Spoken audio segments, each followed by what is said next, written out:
Hello everyone, welcome to my channel. ఈరోజు హెల్తీగా ఇంట్లోనే పిల్లలకి స్నాక్స్ ఏ విధంగా చేయాలో చూపిస్తానండి. ఇవి చియా సీడ్స్ నానబెట్టి ఇలా మైక్రోగ్రెయిన్స్ కింద తయారు చేసుకున్నానండి. మా పిల్లలు చియా సీడ్స్ నానబెట్టి తాగమంటే నచ్చట్లేదు అని అంటున్నారు. అందుకని చెప్పేసి ఈ విధంగా ట్రై చేశానండి.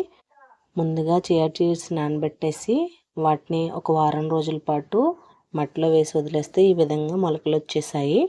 వాటిని శుభ్రంగా కట్ చేసుకొని తర్వాత వాటర్ వేసి ఒక్క మొక్క కూడా బయట పోకుండా కడుక్కొని జాగ్రత్త పెట్టుకున్నానండి. ఇక్కడ నేను ఏ రసాయనాలు ఉపయోగించలేదు. స్వచ్ఛంగా మన ఇంట్లో పండినవేనండి అవి. బయట నుంచి సీడ్స్ కొని తెచ్చుకున్నాను. ఒక రోజు నానబెట్టి విత్తనాలు చల్లుకున్నాను. ఒక వారం రోజులకి ఇలా అయ్యాయి.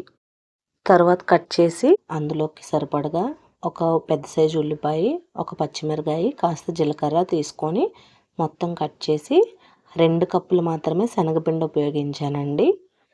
మా పిల్లలిద్దరికి సరిపోతుంది ఇది.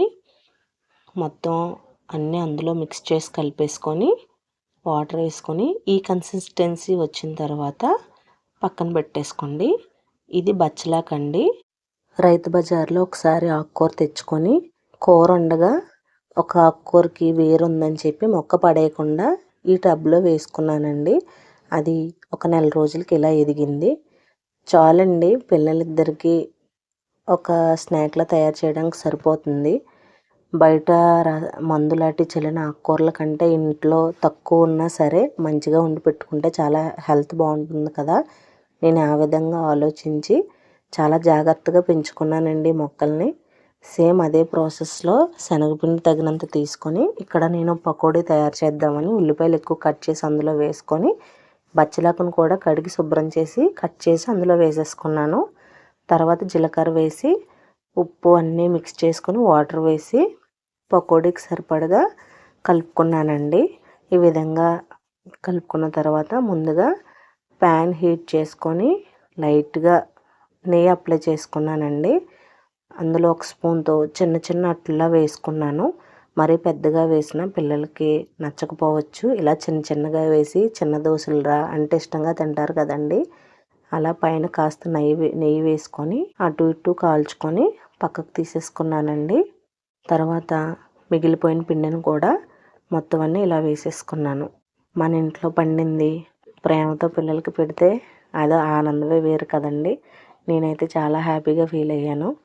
తర్వాత మనకి డీప్ ఫ్రైకి సరిపడగా ఆయిల్ తీసుకొని మనం పక్కన పెట్టుకున్న ఆ పిండిని పకోడీలాగా వేసేసుకోవడమేనండి. ఇందులో ఉల్లిపాయలు ఎక్కువగా వేసాను కాబట్టి నూనెలో బాగా వేగి కరకరలాడతాయి. పిల్లలకు కూడా నచ్చుతుంది. మధ్య మధ్యలో వేసిన ఆకులు కూడా పెద్దగా తెలియవండి.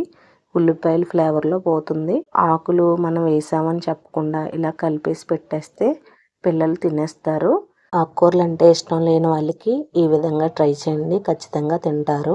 ఆకుకూరలు కూడా కళ్ళుకి చాలా మంచిది కదండి. ఇలా ఒక్కసారికే హెల్త్ మంచిగా అయిపోద్దా అంటే నేనేమి చేయలేనండి. కాకపోతే ఉన్నంతలోనే పిల్లలకి మంచిగా చూసుకోవాలని చిన్న ఆశ అంతే. నాకు తోచినట్టు చేశాను. మీకు వీడియో కనుక నచ్చినట్లయితే ఖచ్చితంగా లైక్ చేసి సబ్స్క్రైబ్ చేయడం మర్చిపోవద్దు.